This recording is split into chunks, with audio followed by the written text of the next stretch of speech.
The bases dropped July 11th. It's a Thursday Thoughts edition of Soccer Down Here. It's more importantly an overreaction Thursday. Atlanta United advances to the U.S. Open Cup semifinals. 2-0 win over St. Louis FC last night at Fifth Third Bank Stadium in Kennesaw, Georgia. Thanks to everybody who checked out our pregame and postgame coverage on the SDH network. It was a lot of fun to do that. Sorry about the audio issues with Chris Furmeister, Pro Soccer USA. You know, you add a new mic, and then your old reliable mic, I guess, has just decided to have enough or got jealous or whatever. So we'll have Chris on for his thoughts another time. Don't worry about that. It's turned into a Lucha Libre Trios match this morning. Myself, Jason Longshore, John Nelson also with us. You hear him cackling. Check. And Jarrett Smith has rejoined the show for the day. What's up, Jarrett? Not a lot. I'm sorry I can't provide any zoo sound effects this time, but I can provide stable audio. So that's the trade-off you're getting. Well, we'll see about that stable audio, my friend. We'll wait and see where that goes.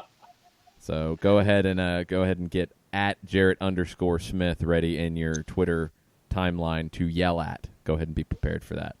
We'll be getting into all your reactions. Do it all the time anyway. Yeah, it's normal. We'll be getting into all your reactions from last night, whether it is Atlanta winning, thoughts about that, whether it is Orlando and their shenanigans, gave up a very late equalizer. They turn it around. They survive extra time. They get to penalties. It looks like Dom Dwyer's going to be the GOAT, not in a good way, but they find a way to get it done. And Adam Grinwis becomes the GOAT in the good way with a big save on the final kick, and Orlando advances. The Wall had to do some wind sprints and get down to the other side. And that was kind of nuts, entertaining. I liked it. I thought it was funny. Portland late night gets a big win at LAFC. LAFC went first choice, didn't rest players. They have to turn around and play on Friday now in league play. Very quick, and he didn't get the result they were looking for. Bob Bradley took a ball to the face as well, which is never good.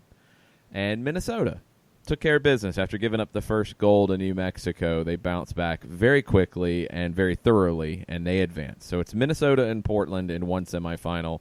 It's Atlanta and Orlando in the other semifinal. We will learn where at 2 o'clock today. We'll also learn, I think, where the final will be depending on who advances. The magic of the cup. It's a real thing now. And I think Atlanta fans are getting that taste of what this can be. You're 2 games away from a championship. You're 2 games away from returning to CONCACAF Champions League. There will be a first-time winner of the U.S. Open Cup this year. And it's I think if you're U.S. Soccer, Jarrett, you're pretty happy. On one side, you get Minnesota and their new stadium involved. You get Portland, which has a great fan base. But on the other side, you get a game that has a little extra meaning in a semifinal, Atlanta and Orlando. It should be the spectacle that the Cup needs. It should be, and you mentioned my favorite part about this is you're going to get a first-time champion, someone who has never lifted that cup before, and you have a 50-50 shot of getting a team into U.S. Open Cup that is, CONCACAF Champions League that's never been there in Orlando or Minnesota. That's exciting as well, I think. And it should be exciting for those fan bases. Look, both of them are kind of starved fan bases, if we're going to be putting it lightly, in terms of results and success in their short histories. Orlando has a lot more pain going on, I think, that they can reach back into. But, you know, at this point, you're 180 minutes away, conceivably, from going to CONCACAF Champions League and both teams lifting their first hardware. Atlanta and Portland have been there before into CONCACAF Champions League and have lifted a trophy at least. It's going to be a lot of fun, and it doesn't matter. I don't think it matters where this Atlanta-Orlando game is. Both fan bases are going to travel. It's going to be a little extra, and it's going to be really dumb and beautiful. And you're to the point now where, you don't have those questions anymore. I think at this point about, are they going to run their first team lineup out there? No, they are. Everyone's going to run first team lineups because you're 180 minutes away from hardware in international competition. Everybody's got to take these games, and even at a compact schedule that MLS has thrown at everybody, everyone's going to take these games at 100% because of how close you are to hardware. So, we'll see what happens. Atlanta dodges a bullet. I think Mike Conti mentioned it. If New York City had won that game, Atlanta was going to play New York twice in like 4 days. But now they get Orlando. It's just a matter of where and when. Yeah, those situations are always weird when they pop up. Adds a little extra spice to it because every tackle from game 1 gets remembered to the start of game 2. So game 2 usually gets super chippy. But that's not going to be the case. NYC, they get that late equalizer. I thought they had the momentum, but full credit to Orlando. I mean, this is a team, along with Minnesota, that's never been to the playoffs. They've never really been in these situations, and they found a way. Orlando, it's really intriguing, with their history of not getting to the postseason. It's been 4 years now, and last night was the most meaningful game they've had in club history.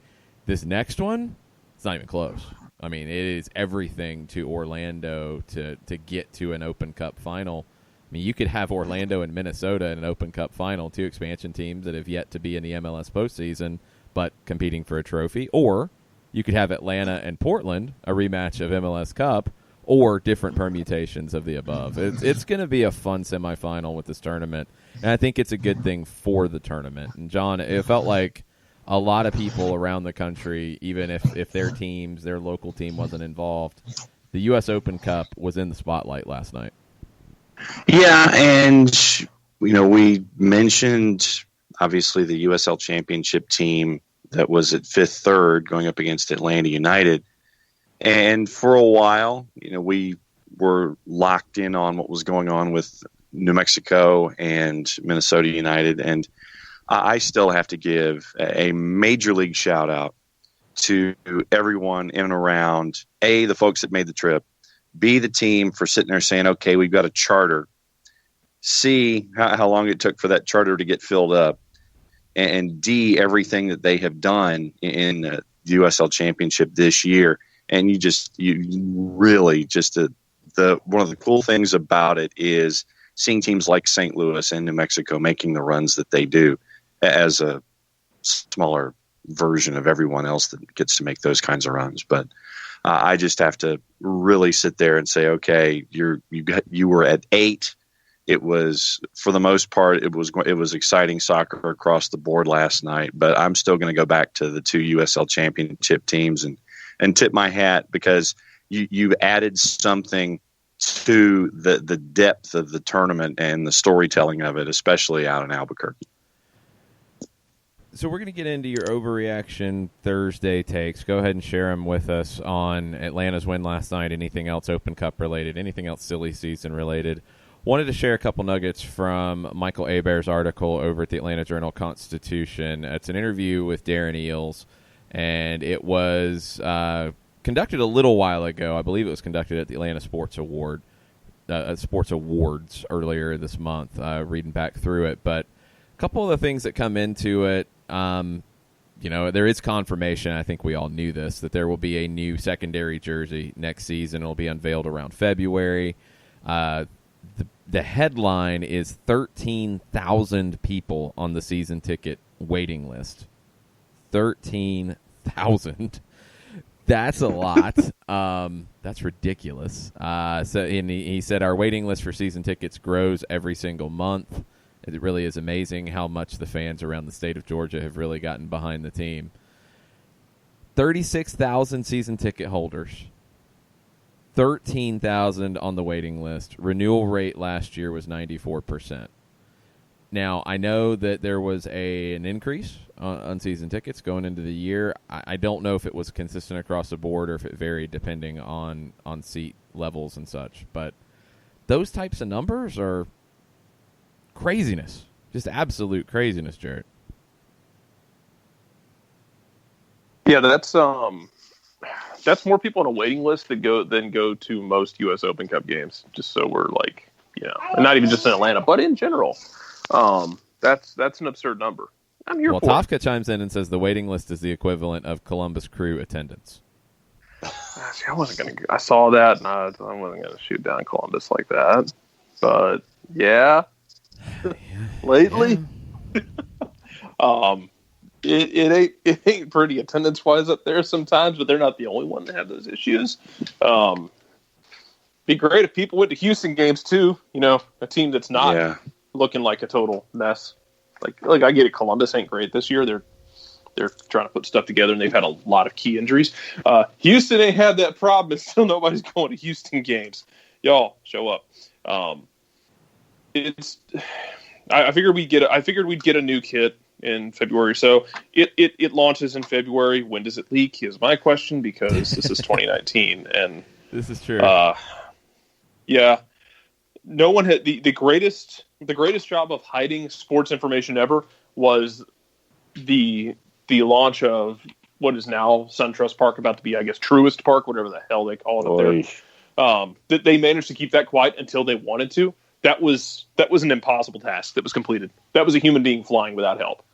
That was incredible, and my understanding is that people within the city did not know that was going to be announced when it was. Oh, I'm sure that went over really well in Kasim's office when he was mayor. I'm sure that just like, buddy. I'm sure some people did not have offices afterwards. Like that. Yeah, I'm sure there was some frothiness after that. But at some point, the kit will leak. That's unbelievable. This is stuff that's outside of the office. I mean, that's the thing about Atlanta United is stuff doesn't leak like other clubs, but this is something that involves Adidas, it involves retailers, and I believe we've seen a retailer mess this one up each time a new kit has come out. Mm-hmm. I think it was one of the stores up in Gwinnett County launched or leaked the Atlanta United the 9-stripe kit that they're using this year for home kit, or was it? I think it might have been Franco Escobar as well. Also had a hand in this. Posted a picture to Instagram or something, or messaged somebody with that kit on, and they went, "Hey, that's a new kit. We're gonna make that public." Don't tweet. Never tweet. Just never tweet. Yeah, the ongoing battle to see how this kit leaks will definitely be a thing to watch. But just wait and then buy your peach kits later. Yeah, that too. They will be going on sale very soon.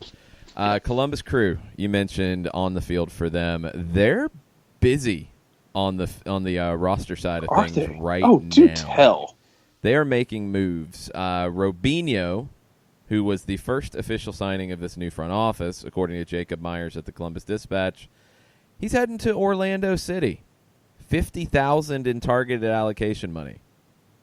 That's not much. No.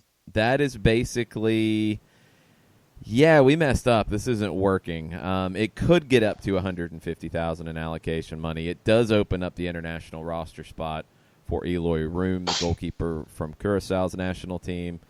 Let's see, performance conditions that would take it up to additional $50,000 in GAM and another $50,000 in TAM for 2020. And there's also a share of the transfer fee if Robinho goes elsewhere. He's got no goals, 2 assists in 13 starts, 19 matches played. He was in the Brazilian 3rd division before making the move. Brazilian 3rd division players might not translate to MLS very well, just like Swedish 2nd division players don't translate to MLS very well. I think some front offices are learning some hard lessons about these things.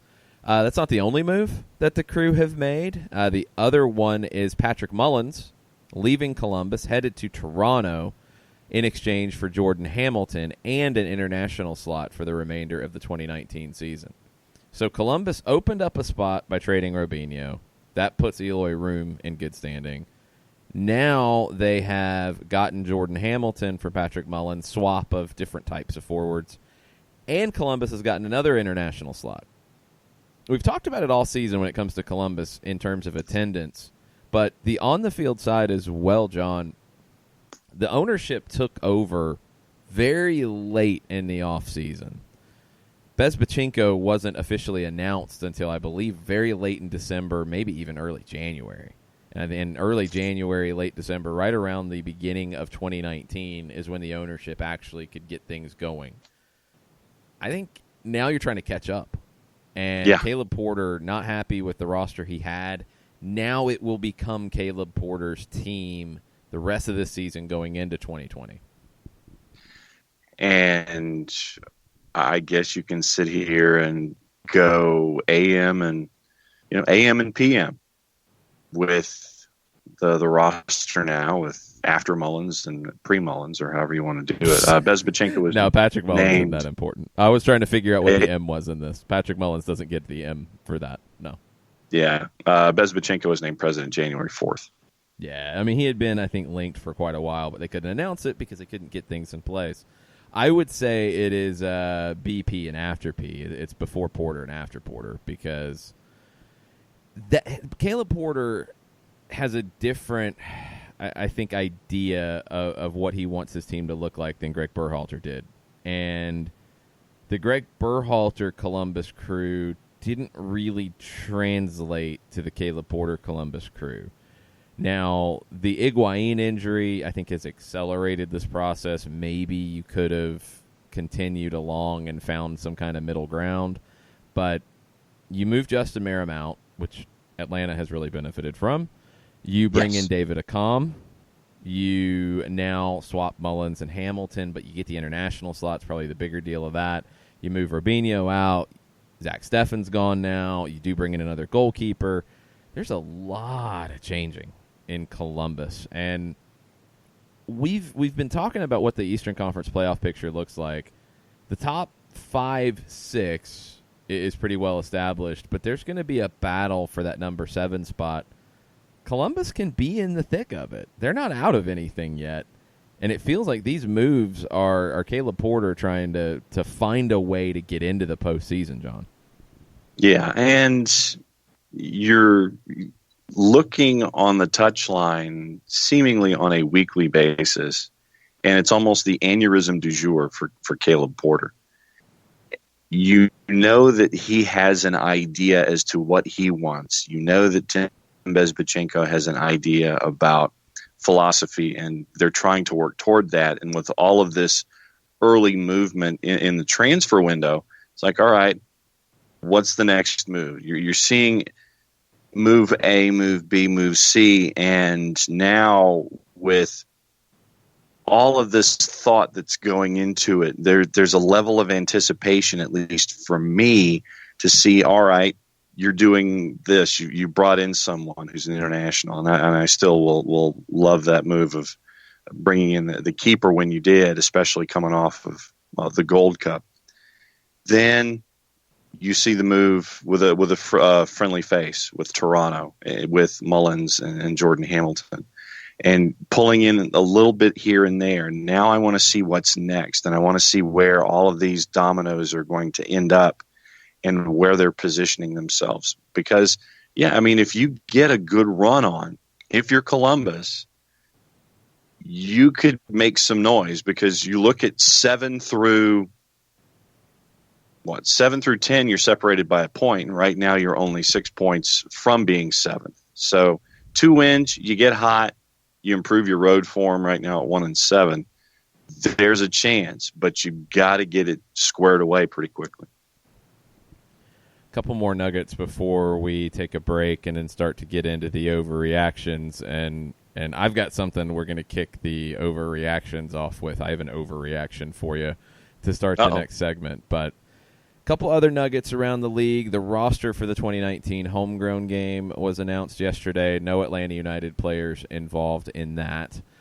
The Canadian Championship started yesterday in the round with Major League Soccer teams involved. Both were draws on the road. Vancouver, scoreless draw at Cavalry FC, and Montreal, a 2-2 draw with York 9, which we finally learned it was the 9 areas of the York area, I guess. The province. Yeah. The province of York. There's 9 municipalities.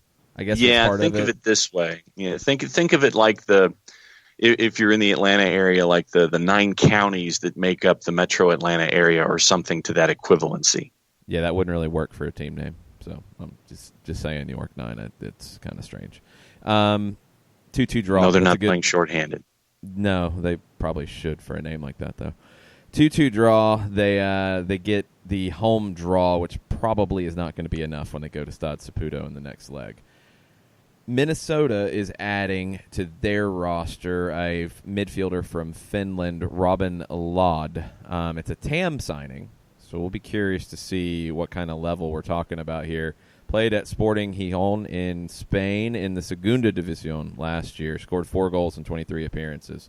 TAM signing brings some expectations to a midfielder coming in from the second division in Spain. Montreal's president is insisting that Ignacio Piatti will be staying in Montreal. TIC Sports in Argentina would disagree with that, and they've got him going to Independiente and or San Lorenzo. We'll see how all this breaks down. Piatti has just had an awful year when it comes to injuries. Another player to keep an eye on that could be coming to MLS during the silly season, Renato Tapia from Peru after a strong Copa America. Let's take a break. We're going to get into your overreactions about anything you want to overreact about right after this.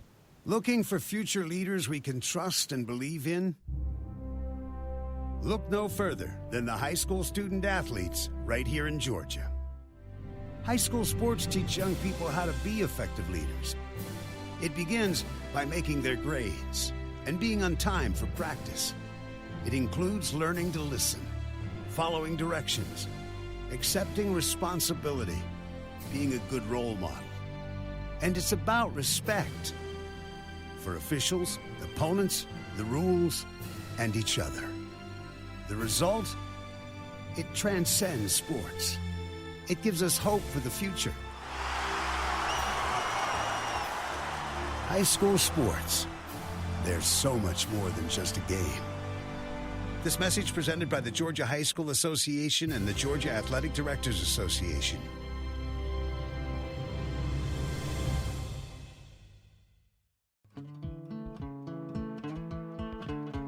Today's show is presented by Appolinsky & Associates, personal injury lawyers with over 30 years of experience, supporters of Atlanta United, Faction, and Inter-Atlanta Youth Football Club. If you've been hurt in a wreck, contact Steve today at steve@aa-legal.com or call in 24/7 at 404-377-9191. The initial consultation is free. We know that every driver is different, and a one-size policy does not fit all. That's why Country Financial offers a variety of discounts, so you get the coverage you need and the savings you deserve. From good driver to good student, multi-policy to multi-car, we've got a discount to suit every driver. Call Jason Wright at 678-568-6871 today to see what you could save. On Facebook at Jason Wright Agency or by phone at 678-568-6871. Discounts vary by state. Policies issued by Country Mutual Insurance Company, Country Preferred Insurance Company, or Country Casualty Insurance Company, Bloomington, Illinois.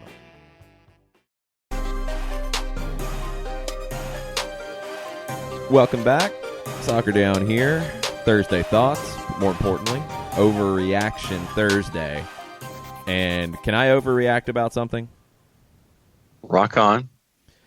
As Michael Ruiz tweeted at us, CONCACAF, what you doing, fam? Yes. What is this nonsense World Cup qualifying format for 2022? Did you decide that, you know, the Hex, it's been great, it's competitive, you're getting all kinds of fun stuff that happens in it? No, let's just make it even dumber. Welcome to CONCACAF. That's the tagline, where we make things dumb. So you're taking the Hex that you've had qualifying for since 94. You had qualifying rounds to get to the Hex. The Hex, you play the 10 matches. It's great. It's one of the best World Cup qualifying formats, period. Well, it's going to change after 2022. It's going to be weird in 26, no matter what format you pick, because the tournament is here, and they're going to have to figure out U.S., Mexico, Canada. Are they going to put all three in? Probably, because you're going to 48 teams. The hex is going to be irrelevant after this one anyway. So you have one final great time in the hex. No, you don't. You screw it up because you're CONCACAF. You do this nonsense. So no preliminary rounds to get to the hex. The hex will be decided by the 6 top-ranked teams based on the, world-renowned, respected, just highly valued FIFA World Rankings. Yes. You don't have qualifiers to get into this. You don't have the semifinal round. You don't have more games that are meaningful. You have the FIFA World Rankings that decide who gets to the hex. Head, desk, classy. Boom. So it's going to be June 2020 is where you decide that. Okay. So you have the hex. So what happens to everybody else in CONCACAF? Well, they're not being left out.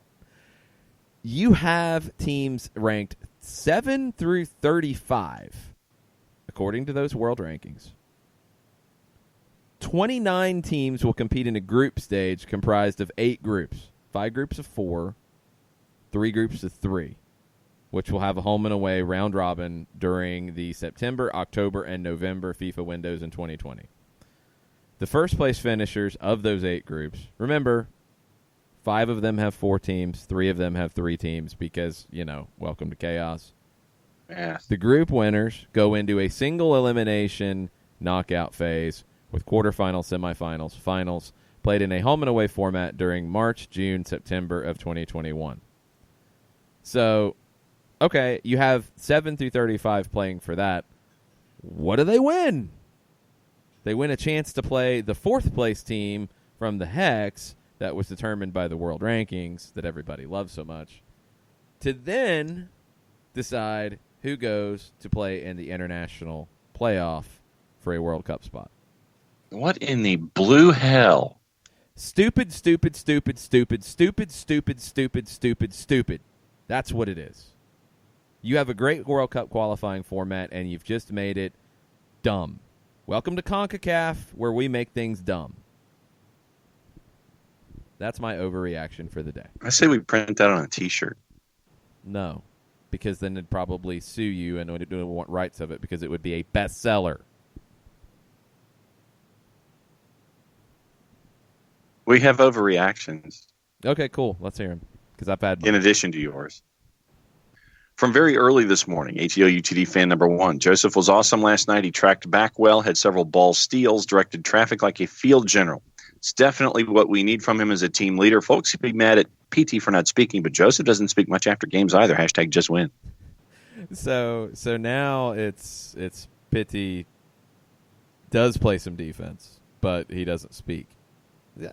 I don't know.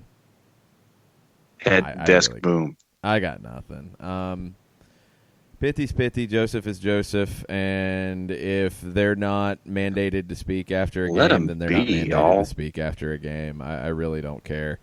Joseph gives you plenty of personality on the field, and now that he's giving you more of a complete forward up top, it opens some doors for the way this team plays, and it's something that's been happening throughout this season. Like, it's not like it just emerged last night with Joseph being more of that drop into the midfield, win a ball sometimes, lead a break sometimes. Jarrett, it's something that we've talked about a good bit over the years. Joseph doesn't get enough credit for everything he brings to the table, and in this system with Frank de Boer, we're seeing a more well-rounded Joseph Martinez. You're seeing Joseph Martinez beyond just being playing off the back shoulder, splitting the center backs, which he did with Tata, which isn't anything bad. I mean, had the best season we've ever seen in MLS from a scorer and from a guy who showed up in the big moments. No, nothing wrong with that. Right now, yeah, Joseph looks like he's if he wants to hang around, he can have a damn strong claim to the best all-around striker in the league, and can make that a historical thing if he wants to hang around and keep doing this for a while. Because, yeah, it's beyond now. Just like we said, it's beyond just doing the splitting the center backs on the last defender. It's tracking back. It's hold-up play. It's playing off. It's playing guys through at times. It's making the unselfish runs and creating all the gravity on the field that he creates so often. It's becoming arguably the best all-around striker we've seen. That's not set in stone yet, but it damn well can be if he wants to keep doing this. Does he catch Wando? Man, I don't see why not. I mean, it depends on how long he stays. Yeah, that would be the why not. Yeah. I mean, if he stays, why not? If he leaves, then no, probably not. But Joseph could leave tomorrow, and I don't know that you could ever do anything for him other than just, I don't know, build a statue, because he gave you more in 2+ years than you could have ever imagined. No, he 100% has a statue. If he left tomorrow, if he left at the end of last season, he has a statue. That part's done, and that's why it's so hard to compare the stuff. I mean, Chris Wondolowski is a far better player than he gets credit for. He is the MLS all-time leading scorer, but when you're talking about international players who come to the league, it's a little different to compare, because I think generally they are not looking at spending their whole career here. Joseph's a different animal altogether. I could see him spending the rest of his career here. I could see him spending 5 more years here. I could see if he keeps scoring and playing at the level he is, and if Venezuela gets to a World Cup, I could see big offers come in for him too, because he is that good. So who knows? And I think you just continue on with what you have right now, and it's great. And I think Joseph has become, in some ways, where Miguel Almiron was the spark for this team in the past, and Tito Villalba's been that spark when he's on the field. I think Joseph was never really looked in that way, because it was usually just him finishing things off. He's becoming more of a spark this year because he's more involved in the play as a whole. It's a lot of fun to watch. Is he the soul of the team? It's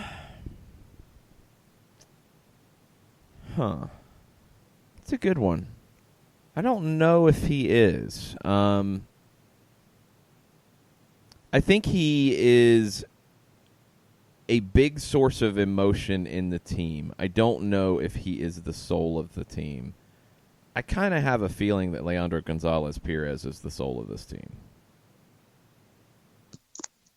I'd buy that for $1. I think LGP's the heartbeat. Yeah, and I think when I'm thinking soul of the team, I'm more along that line. I think Joseph is a player who can enhance that, but I don't know if he sets the tone like Leandro does.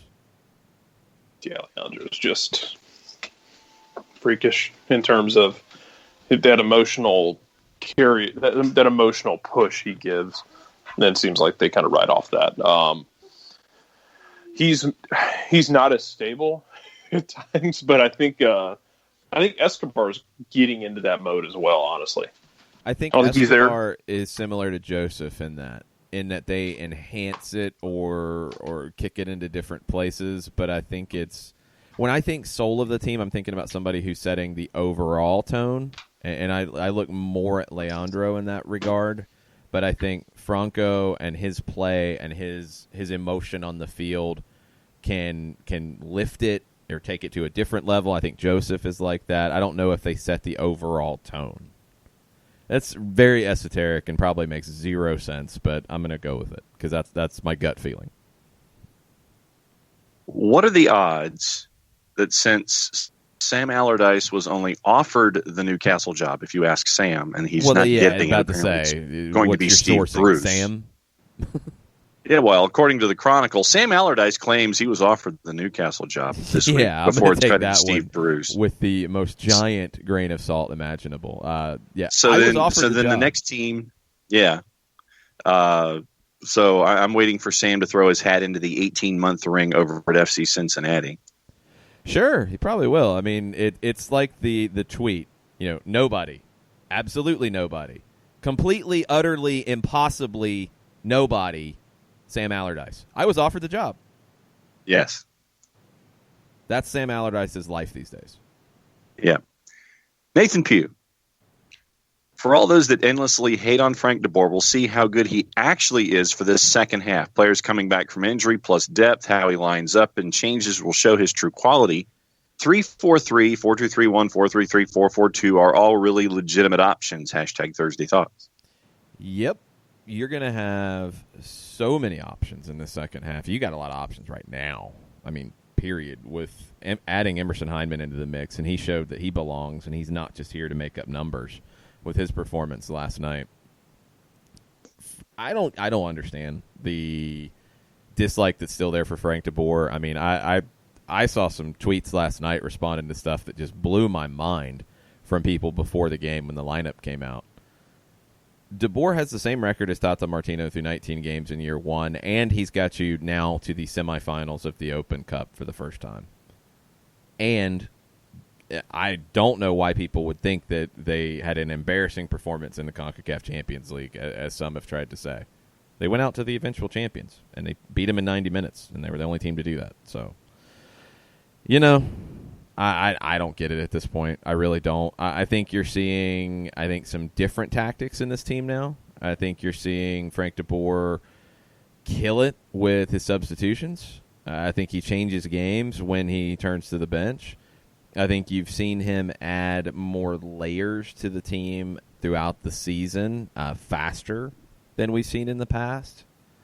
I don't really understand what there is to criticize at this point. And the whole give me my Atlanta United back or give me my old Atlanta United back, well, I don't think they'd be all that different than what Frank DeBoer wants them to be this year under Tata Martino.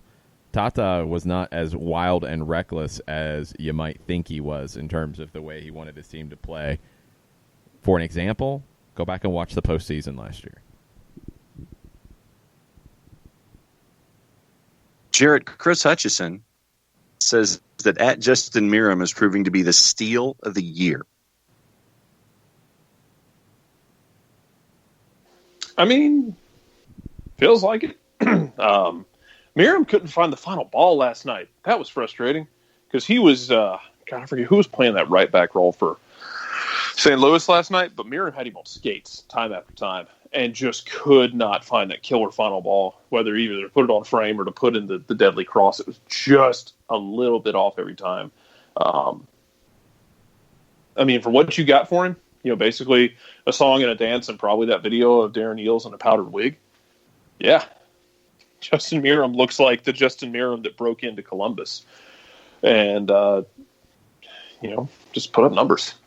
Just went out there, played when he was asked to, and is doing exactly what you want him to do, to is create opportunities 1v1, which Frank DeBoer's talked about, and either putting in a dangerous ball or cutting inside on his right foot like we saw him do against Montreal, and he did last night. He just put a shot over when he tried that. But DeBoer's talked about this with, when he talks about building from the back, he said, you want the number advantage. At every level, you're working your way up the field. You want the numbers, you get upfield, and you want guys who can win those 1v1 opportunities. Meram gives you that. Dion gives you that, which is why Dion was getting a plethora of opportunities earlier in the season.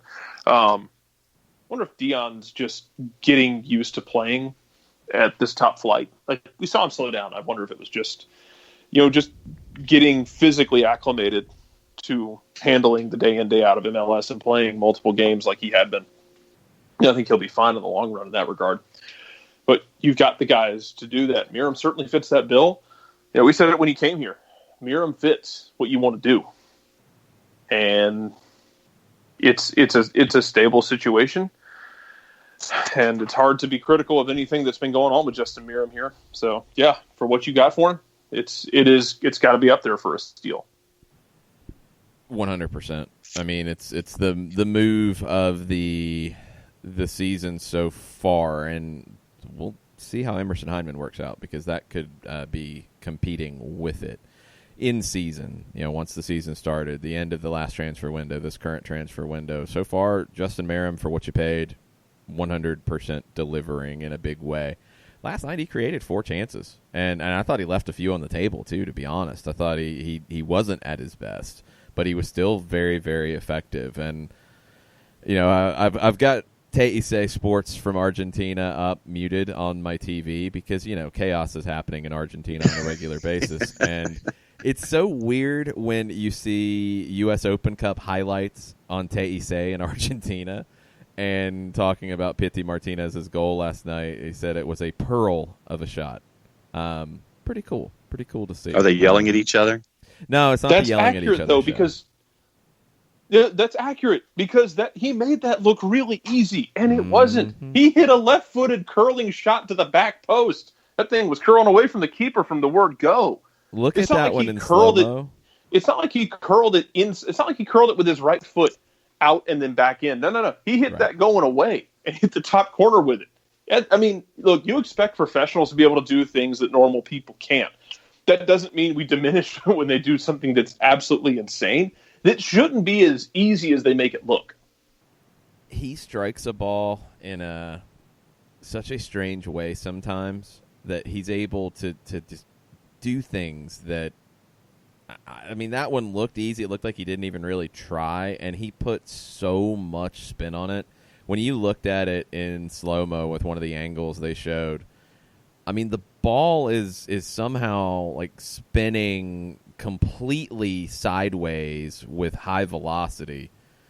It's impressive. And I think part of the thing about Pity and people, think he's not working hard and, well, he's not that good. His touch isn't that great, that type of stuff. He just makes things look very easy because he has that type of skill. Now, he's also, as they say, crazy because he'll try stuff. And it doesn't always come off because, nobody can do everything they want to do every single time on the field. But he will try stuff, and I think the biggest thing, there was one big mistake last night where he tried, it wasn't even a back heel flick, it was just a very fancy flick in the middle of the field that ended up turning into a giveaway for St. Louis, and in kind of a bad spot. You were covered defensively, but it was a bad spot to have a giveaway, and Pity fought back to pressure. So I guess that helped make people happy about it. But Pity, with that goal last night, I don't think it's getting enough credit for the degree of difficulty and how good it was. He had a good night last night, created 4 chances just like Justin Merrim as well. So good night overall. I'm sure we've got more reactions from it. We'll get to more of those after a quick break. Be right back. A ranger station. I'd like to report a bear hug. Okay. I put out my campfire and Smokey Bear hugged me. So you drowned the fire, you stirred it, drowned it again, and felt that it was cold? Uh-huh. Yeah, he's just letting you know you did good. Bear hug from Smokey Bear. Status update. I'm gonna let you go now. There are many ways to start a fire, but one sure way to put it out. Learn how you can do your part at SmokeyBear.com. Sponsored by the U.S. Forest Service, Ad Council, and your state forester. As a business owner, you know that every year brings new challenges and opportunities. The success of your business demands expertise and focus. And Country Financial can help you keep that focus by helping ensure you have the right insurance protection in place to meet your goals. Jason Wright can help you create a customized insurance plan that has coverages designed just for your business. Give Jason a call at 678-568-6871 or reach him on Facebook at Jason Wright Agency. Coverages vary by state. Policies issued by Country Mutual Insurance Company, Bloomington, Illinois. This is what matters. This is beyond X's and O's. This is the difference mutual respect makes. This is what character looks like. This is what defines us in Georgia. This is sportsmanship. School sports. It's not the outcome that matters most, but the way the games are played. This message presented by the Georgia High School Association and the Georgia Athletic Directors Association.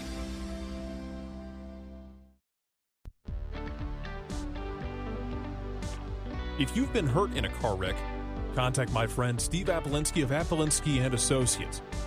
He's been representing individuals for over 30 years throughout Georgia and Alabama. Email him at steve@aa-legal.com or call him 24/7 at 404-377-9191. The initial consultation is free.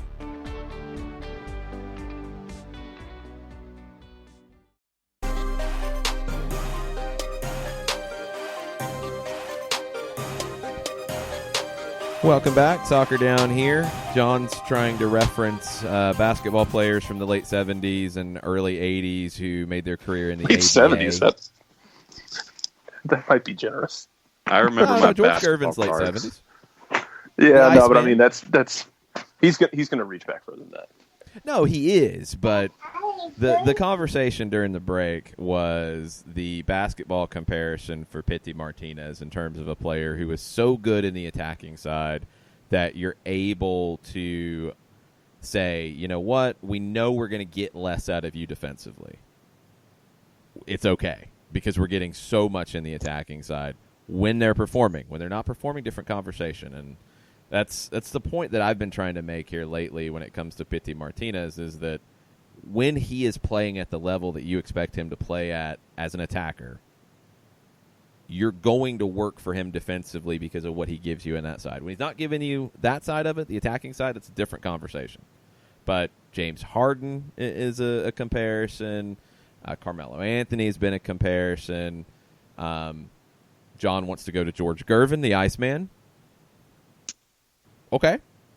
I didn't study his defensive game because I was a youngster. Pete Maravich, you're going even further back. Jared is correct. Maravich is actually a really good comparison because Maravich, as a basketball genius, would do things that you're like, what? How? What? Oh, that worked. Okay. That's pretty similar to Pity and what he brings to the table. So go watch your Pistol Pete highlights to get up to speed on Pete Maravich. Brian Wallace. Well, since it is #Overreaction Thursday, Jared, will start with you here. I'm concerned in our inability to beat a bunkering team. Yes, it takes a moment of brilliance to beat those teams, but against the USL team, I was hoping it would have been easier. If not for PT's great goal, it could have gone to extra plus okayed. I'm guessing it's PKs with autocorrect. Yeah, autocorrect for him. Come on. Yeah. Everybody struggles with breaking down bunkering teams. If bunkering didn't work, people wouldn't do it. Everyone kind of struggles with it because they are putting bodies behind the ball. And Atlanta was creating opportunities. They just weren't putting them in the back of the net in the first half. St. Louis had them on the set pieces as well. But, you have Hyndman get on the end of a ball and gets a shot blocked. By the way, Emerson Hyndman's moving off the ball made me insanely happy, unreasonably happy. Man, it was just it's difficult sometimes. It's difficult to break down a bunkering team, I guess, is my thesis here. It ain't gonna always be easy, and you're gonna have to work at it and be patient and take your opportunities when you get them. And they took one. They got it. Also, Hyndman played a role in that. You take what you can get with it. You're not always going to be able to just pulverize a bunkering team. They came in and bunkered because they knew it was up. They weren't being what's the word I'm looking for? They weren't being obtuse about it. They knew the situation. They knew they had to bunker and they had to get out on counters and try and hit set pieces. They did almost. Remember, they hit the post early in that game. So teams wouldn't bunker if it didn't work. It's how smaller teams deal with bigger opponents. I mean, it happens in every league in the world. We'll be talking about it in the 2016 Euro. Yeah, 2016 Euro, 2004 Euro, Greece. It's part of the game, and teams that are going against a bunker sometimes have this issue. So, is it something you want to be better at? Yeah, absolutely. But Atlanta's definitely not the only team to struggle going up against a bunker. I think any team in MLS would struggle going up against a bunker from time to time. In this one, St. Louis had 3 shots on target. They were all in the first half. None of them were really difficult saves. They did have a series of corner kicks late. That was a little worrisome. But Atlanta dealt with the defensive set pieces really well. So if you're going up against a bunker and you're not giving up many chances on goal on the counter and you're controlling the play and you get the breakthrough and get the goal, you're good. Would you love it if you got the breakthrough in the 5th minute? Yep. It'd be much, much better. It'd be much, much easier. But you got the goal in the first half here, and, you really weren't too tested after that. I was surprised St. Louis didn't go for it more as the match got later. When they brought on Caleb Calvert, I expected them to pull a defender. They didn't. All their subs were like for like in position. They didn't change anything dramatically, so you didn't have to worry too much. You were in control of that match most of the way until the very end with a series of corner kicks. And even then, they didn't give up a shot on goal. So it's hard to find too much complaint with it. Dealing with bunkers, it's just difficult, and you do have to have that patience so you don't get hit on the counter. Shiva, Jason, my only concern is still our back line. It seems with the addition of Miriam and Heinemann, we're looking good and versatile in attack and midfield. It seems that we're fragile in the back if either LGP, Miles, or Escobar goes out. Fragile may be a little bit of an overreaction, but yeah, I think midfield you do have more depth. In the attack, I mean, if Joseph isn't there, it's different too, because Joseph is that big of a player. I think Leandro is that big of a player in this team. I think you can probably deal with Miles being out the easiest out of that if you have Leandro. Escobar, you do have to figure out what options you might have there or what you could go find if you're worried about that. And Escobar does have an injury history, so I think it is something to think about. Parkhurst is an option there. Parkhurst has struggled a little bit in his last couple appearances. Now, we are talking about a depth option, which is a very different conversation than a potential starter and what you could go get for a potential starter, because Franco Escobar is going to eat up the minutes and the appearances at right back. You're looking for somebody that, if there is a problem with Escobar, whether he is suspended or he is injured, who can step in. Parkhurst can do that on a short-term basis. Can he do that on a regular basis? Different conversation. And against some opponents, Parkhurst is going to have a problem in a short-term basis, but that's what happens when you turn to depth. So the defense for me as a whole, you've just got to eliminate some of the focus mistakes. And it feels like that's where you've given up some early goals. You've had some individual mistakes happen from time to time in matches. You've got to eliminate that side of it. As a system, as a way you play, I think you're in pretty good shape. But the individual stuff feels like the issue when it comes to the defense. Jarrett, what do you think?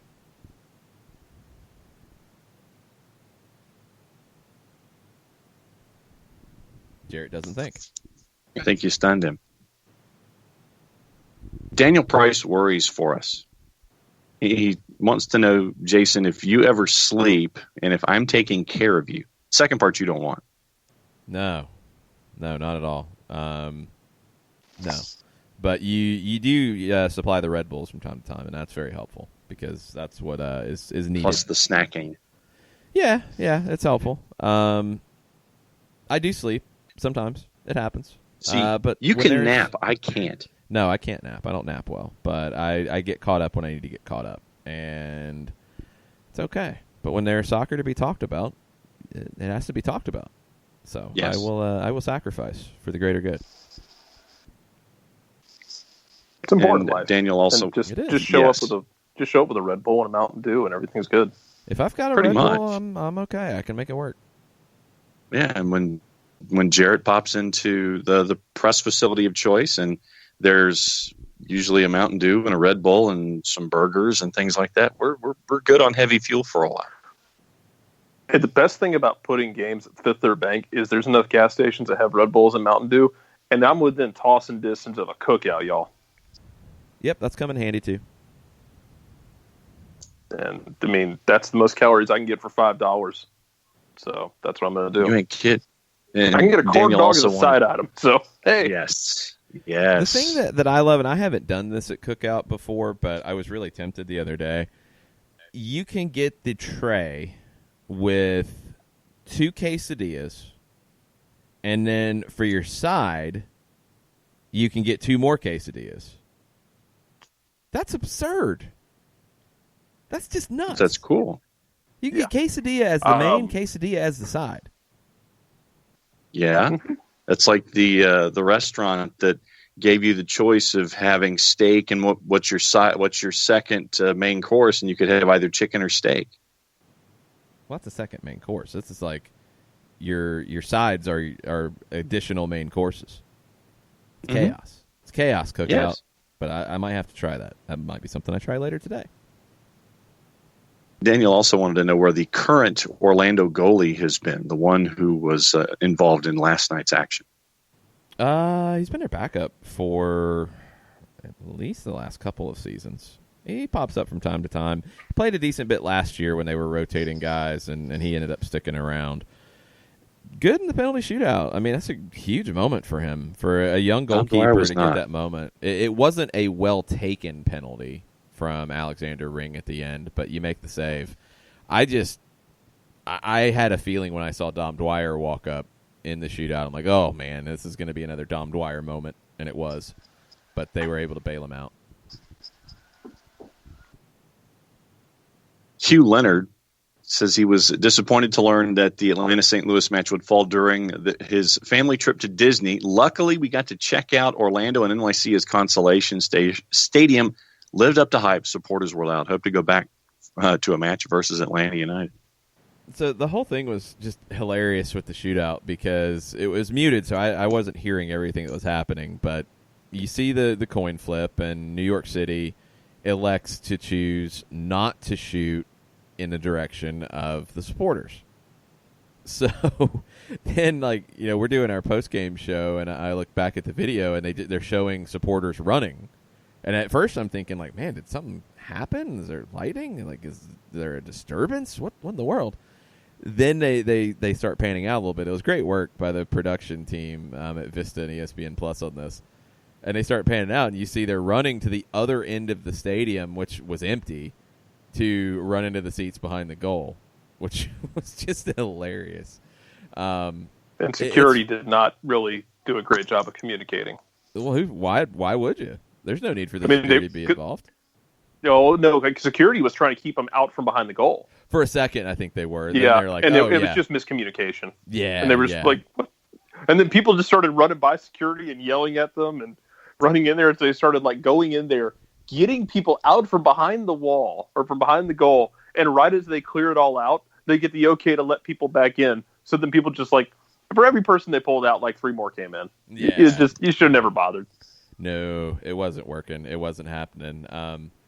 It's one of those moments that, with young clubs who are kind of creating their own history as they go, that's something that will be remembered in Orlando lore forever. And that's really cool. It's cool to see that.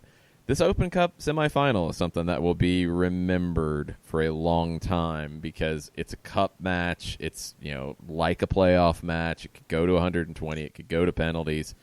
And it is Atlanta and Orlando, 2 teams that don't really have warm feelings for one another. We'll have plenty to talk about that, about everything else that's going on in silly season and the world of MLS and American soccer.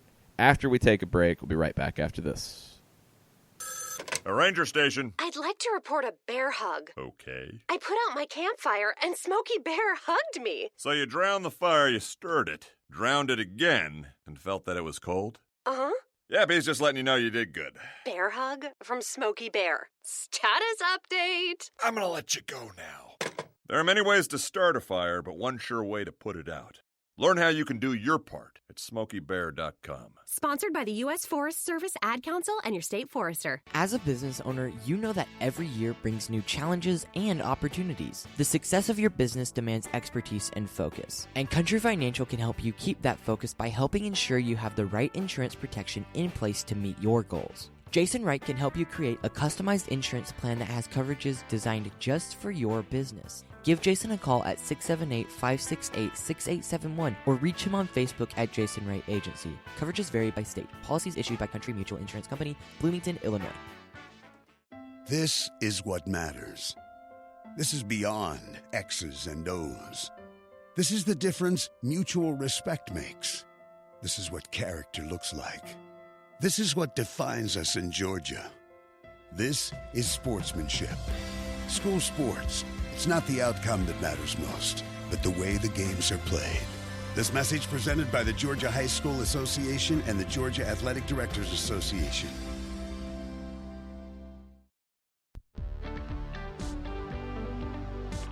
If you've been hurt in a car wreck, contact my friend Steve Apolinski of Apolinski and Associates. He's been representing individuals for over 30 years throughout Georgia and Alabama. Email him at steve@aa-legal.com or call him 24/7 at 404-377-9191. The initial consultation is free.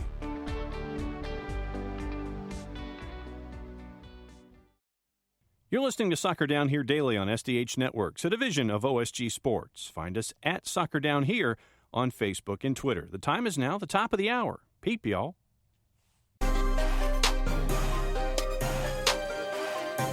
Welcome back. Hour number 2, SDH, July 11th. All the things on an Overreaction Thursday Thoughts edition of the show. The cookout tray reference. Jason Heinley is with me. He says the full chicken quesadillas cookout tray is his son's choice every day. It kind of blew my mind, like sitting there in the drive-thru looking at it, because I always get the burger, I get a cheeseburger, I get fries, and I did the cookout rounds for a while where they were doing that, like tots with cheese in the middle, which is pretty insanely good. They switched it. They went to cheese bites, which are also really, really good. But, you know, you get the same thing hold on, after a while. they have cheese bites now? They have cheese bites. They're really good. Sorry. Yeah, they're good. They're okay. excellent. I'm going to quick out today. Yes, they're very well plans. done. But you know, you get there, you're like, okay, I've been a couple times recently. It's time to change it up a little bit. And I'm looking, I'm like, I've never had the quesadillas at Cookout. Wait a minute, 2 quesadillas, and then quesadillas for what? All quesadillas? And it might just have to happen. All quesadillas all the crazy. time. It sounds crazy, but let's get back into the Twitter timeline. John, what do we have? All right, Michael Head, and I'm jumping out of sequence here. Michael says it's hard to concentrate on Jarrett Smith commentary without the random cat killing, dishwashing, apple peeling, car door closing, traffic, kids sneezing noises. # Thursday Thoughts. Give it time. That's all right. During the break, I was pouring cat food into a dish, and they wondered what I was doing. Yeah, because it was a. We just saved that before the break. Yeah, Jarrett's working on it. He's trying to not have crazy, ridiculous audio issues. Trying being the key word. Tafka. Anyone notice that PT's goal last night was near carbon copy to his goal against Orlando? The Orlando goal had a bit more power, but the same spot on the field. Same similar layoff, same curve, same placement. Not saying it's bad or good, just interesting. Different type of layoff, I thought. But yeah, similar type of placement, similar type of hit. And yeah, I mean, it's just where you're getting into spots on the field. So Pitty now has 3 goals and 4 assists, and I don't know his total number of matches across all competitions. Not bad. I mean, it's not where you'd hope it would be. You'd hope for more numbers there. You'd hope for more influence in the final third, but I don't know. I just think the conversation has gotten so twisted in the last couple of weeks on the defensive side, and that's not the issue. I mean, he needs to perform more in the final third and get more goals like he had last night. Jarrett, Ricky Ricardo, back to the point that we made toward the end of hour number 1, says that the Open Cup semi could be the catalyst for those who think Orlando is not our rival. So it crossed my mind with Orlando of you could end up conceivably, let's say Atlanta loses to Orlando, you could end up conceivably with a very Atlanta Red Bulls-esque, not feeling, but record-wise, where Atlanta has dominated Orlando in the regular season. If Orlando would love nothing more than to end Atlanta's run on the doorstep of a trophy. The way Atlanta has struggled with Red Bulls in the regular season, but they ended Red Bulls' run for a trophy on the doorstep of said trophy. So you could have a mirror here, or Atlanta could just continue doing what they're going to do with Orlando. And we'll just have to see where the game is played today. I think that's going to dictate some of it and dictate some of the insanity that comes with that game. But either way, it ain't that far to get to Orlando or in Atlanta. You just have to go through South and Central Georgia and North Florida. Not really fun places to drive through, but both fans will bring their fan bases. It could be insane. It will be insane. Not even could. Let's go. Yeah, it will be insane. And doesn't matter where it is. It's going to be 2 red cards. Well, maybe. you might have some players that go into next year's U.S. Open Cup handbook that are suspended for Open Cup play going forward. That could happen. That's just the best, too. When we start Open Cup next year and we find, hey, Franco Escobar and LGP can't play in the first game. They were suspended from last year's semifinal. Well, then that would mean you lost in the semifinal, so that'd be bad. Yeah, you get my point, though. Yeah, you don't want that, though. That's why competitions are amazing. Suspension can literally last a year. It can last a long time. There's suspensions from the match that I was involved in with Atlanta FC at Charleston in 2009. They're still in the book, which is great. Players have not played in any level that would be anything related to U.S. Open Cup in 10 years, and they're still in the book. If they ever show up for an Open Cup match, they'll be suspended. It's good times. And Daniel Price says that it was a fun game, okay atmosphere. It felt like the sun had sucked a lot of the life out of the supporters. Could have. It was really hot early, and then it was really nice. I thought it was pretty good afterwards. It was a little thick, a little humid, but it cooled down quickly. But man, when people were first arriving, it was hot. Ricky Ricardo has the store pegged that apparently had the leak last time. Adidas at Sugarloaf in Duluth, 5 minutes from him, so he'll be there in December and January, keeping an eye out. Well, there you go. If you want to go camp out, starting probably January 1st, that's the spot. Pretty good spot. I think they usually have some pretty good deals, too. And let's see. Jason, with all of your discussions about FAM and how they've messed things up, Bartimus Prime with a hashtag Wellpass Wednesday, hashtag Thursday Thoughts. He says, why not just use this 2019-2020 Nations League as the qualifier for the World Cup qualifying pool? Teams that qualify for League A make a 2-round WCQ tourney. Round 1 is 3 groups of 4. Top 2 in each group advance to the next final round. So Bart has a separate idea that is not what FAM is currently planning. CONCACAF ain't my FAM. So don't even put that down. That's not what's going on. There was a tweet saying, what up, fam, about CONCACAF, and they're not my fam, not with this nonsense. Just don't change what works. You've got one more time. And that's what's so frustrating about it is this is the last time you're going to have this type of format.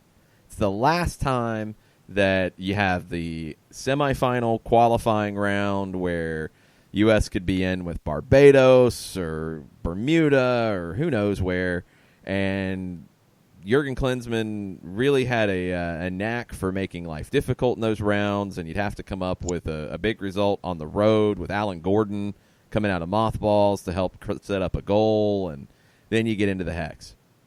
Then the Hex is great. The Hex will still be great. But you've eliminated more games, and honestly, I think you've eliminated them because of the CONCACAF Nations League and all of that. So if there were more future things with this format down the road, I'd be irritated, but not as irritated. I just don't like this because this is the last chance you have to do it in a way that has worked and I think been effective. This is overly protecting the United States, Mexico, to get through. It's making it even easier for them. And honestly, if there's a reaction that caused this, it's probably the U.S. not qualifying in 2018. Because now you don't have any, bigger hurdles. You just go straight into the Hex. I don't like it. And Bart's idea, it sounds very CONCACAF-y. You could go down that road. I think you're going to have to completely re-envision it after this qualifying process anyway. And with CONCACAF being involved, who knows what they envision. CONCACAF Nations League could be part of it. Probably will be part of it. I just worry that you're going to lose more competitive games where you're going to be in difficult spots. Now, I hope CONCACAF Nations League can replace that. If they do, then okay, maybe it'll work. But otherwise, I don't like that you're losing 6 games of a competitive nature in the World Cup qualifiers if you're the United States to get through this round. I don't like that. Hopefully the Nations League makes up for it. In the last 2 World Cup cycles, you have had 1, United States not qualify outright, like lose. And the cycle before that, you needed a Graham Zusi goal at the death in a game that didn't matter for Mexico to back into the World Cup. Back into the playoffs to get to the World Cup. Or back into the playoffs, excuse me. Yeah, and I think they had to play New Zealand. Point being, don't just hand them a spot in the Hex, because you don't know when these teams are going to turn it over. The engine meaning, you don't know when they're going to show up, when they're not, and they got to earn a spot in. That was so much fun. That was part of the fun, was seeing teams earn their shot. And now you're just going to hand it to them? Nah, screw that. I liked it better when everybody was trying to figure out how they can go win in Costa Rica or go win in Haiti. That's more fun. It's not quit handing stuff to teams that you've had your two biggest teams in your federation. The last 2 World Cup cycles. One didn't make it. One had to back into a shot to make it. Granted, they did, but it wasn't written in stone by any stretch of the imagination. Now you're just going to hand them a path in? Nah. But that's the Hex level of it. What you're eliminating is that semifinal round where, think back to October 12 of 2012, where the U.S. got an early goal from Eddie Johnson, then gave up a goal in Antigua and Barbuda, and needed a 90th minute goal from Eddie Johnson. I think that was the one that Alan Gordon assisted on to win that match. And you got into the Hex because of that. You go into the final game where you're not sealed in going to the Hex. Your final 2 games of the semifinal round, you're in a bad situation because you drew in Guatemala and you lost in Jamaica, and you go in and have to get a win in Antigua and Barbuda, and then have to win your final match at home in Kansas City against Guatemala when, oh yeah, El Pescadito, Carlos Ruiz, opens the scoring in the 5th minute. I think Ruiz had some kind of crazy tax bills or something going on at that time too, and there was all this concern about if he was going to play or make the trip or whatever. And he scores in the 5th minute, and it's all dicey. But then Bocanegra gets one in the 10th, and Dempsey gets 2, and you get out of the semifinal round. That's what you're eliminating, and that's what stinks, because that type of drama is priceless. By the way, shout out! I think it was I think it was on Reddit. It's some Red Bulls fans were petitioning to call Joseph, as my child slanders the Red Bulls. They were petitioning to start calling Joseph a pescadito, just calling him a flop. He would love it. He would love it. He would probably get a fish tattoo. Y'all, if y'all ain't seen Joseph before without the jersey on, the man's running out of tattoo room as it is. Give him more ideas. He'd make it. He'll work. find room, but Joseph's got tattoos for days. But I think they were complaining about the foul. We're here on the penalty against Red Bulls last week, and they were saying we should just call him the fish. Just call him after Carlos Ruiz. I'm like, he would get a statue of Carlos Ruiz and put it in his locker. Yes. One, that's been done before, so originality is key. 2, please go back and watch the match from May of 2018 at Mercedes-Benz Stadium and the penalty that was earned by the New York Red Bulls and seen.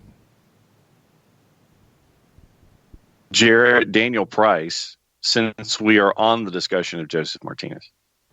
Question, what's the statue built out of, and where do we put it? For Joseph? Uh-huh. Oh, I have already declared that this statue is built downtown, just before the Grady curve. It's about 350 feet tall. It's made out of whatever the hell you can find, and it is straddling the downtown connector with Joseph Martinez facing south, staring at Orlando. Like the Colossus of Rhodes separating the inlet into the bay. Wow, that's a lot.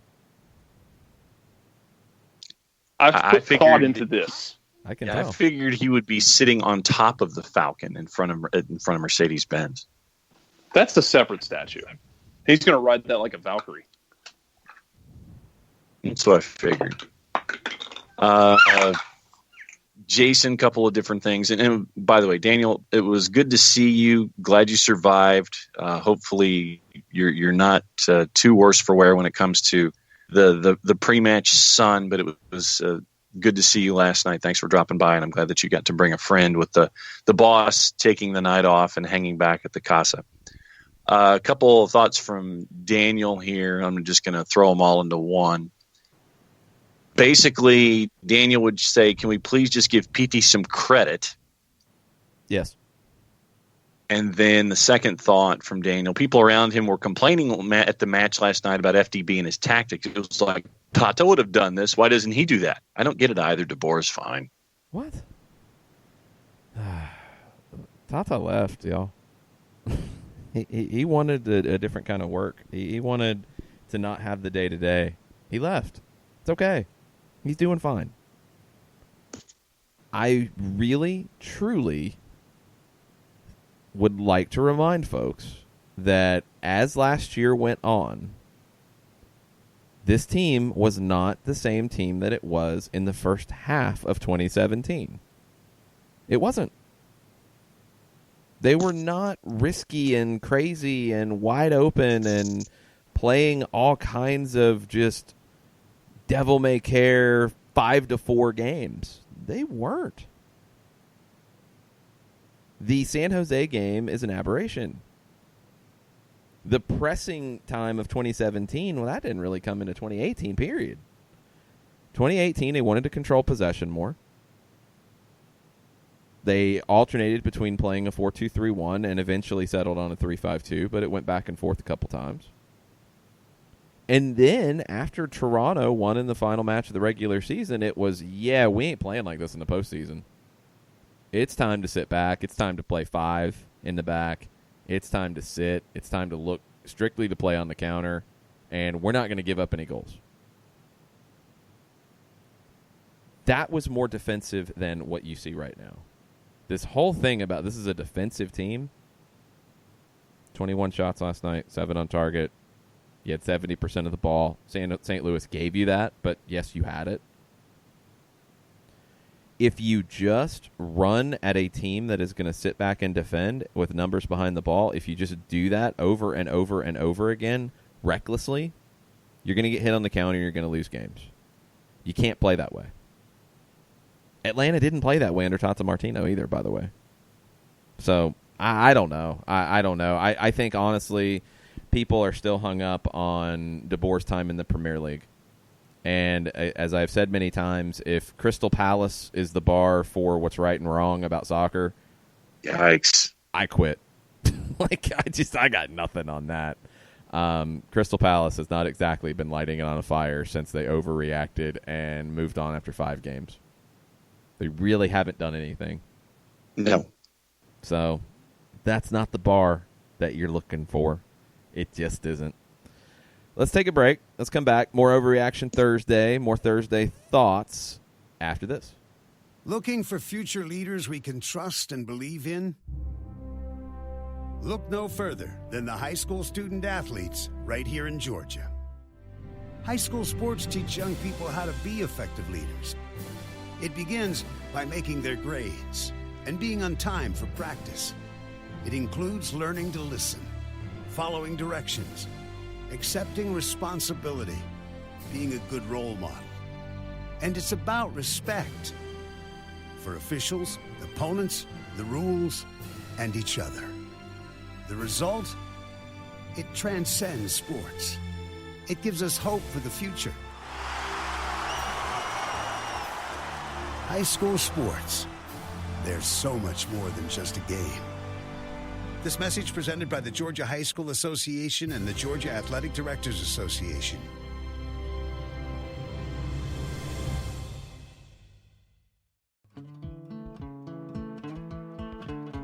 Today's show is presented by Appolinsky & Associates, personal injury lawyers with over 30 years of experience, supporters of Atlanta United, Faction, and Inter-Atlanta Youth Football Club. If you've been hurt in a wreck, contact Steve today at steve@aa-legal.com or call in 24/7 at 404-377-9191. The initial consultation is free. We know that every driver is different, and a one-size policy does not fit all. That's why Country Financial offers a variety of discounts, so you get the coverage you need and the savings you deserve. From good driver to good student, multi-policy to multi-car, we've got a discount to suit every driver. Call Jason Wright at 678-568-6871 today to see what you could save. On Facebook at Jason Wright Agency or by phone at 678-568-6871. Discounts vary by state. Policies issued by Country Mutual Insurance Company, Country Preferred Insurance Company, or Country Casualty Insurance Company, Bloomington, Illinois.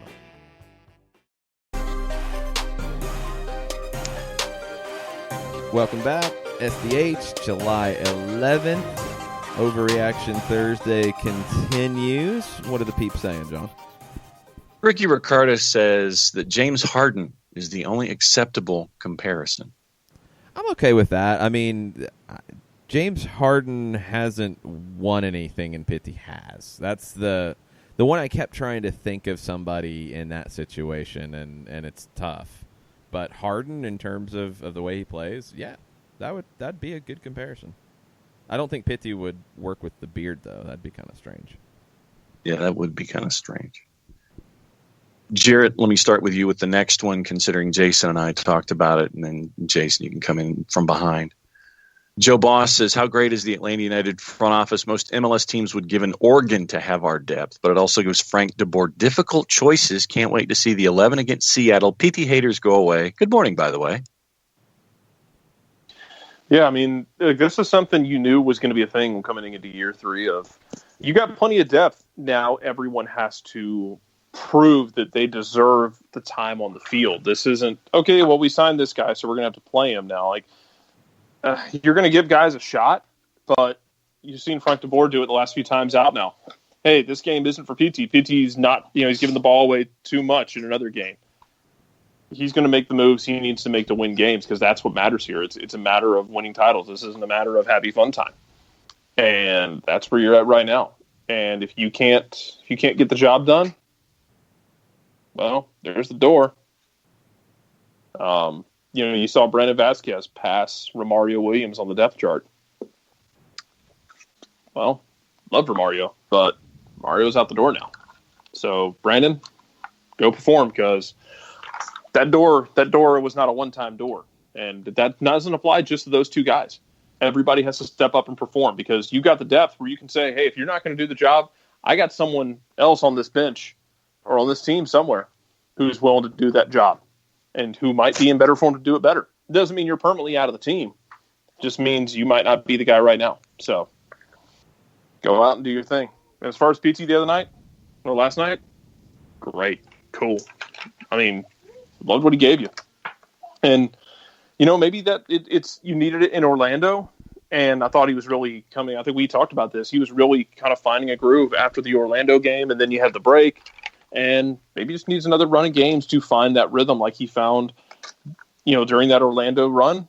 And maybe last night is kind of kickstarting everything, which also would be amazing is if he just gets hot again just before they go play Orlando in the U.S. Open Cup, because that would be Orlando as hell for PT to unlock his final form just before the U.S. Open Cup semi. I would be so great with that.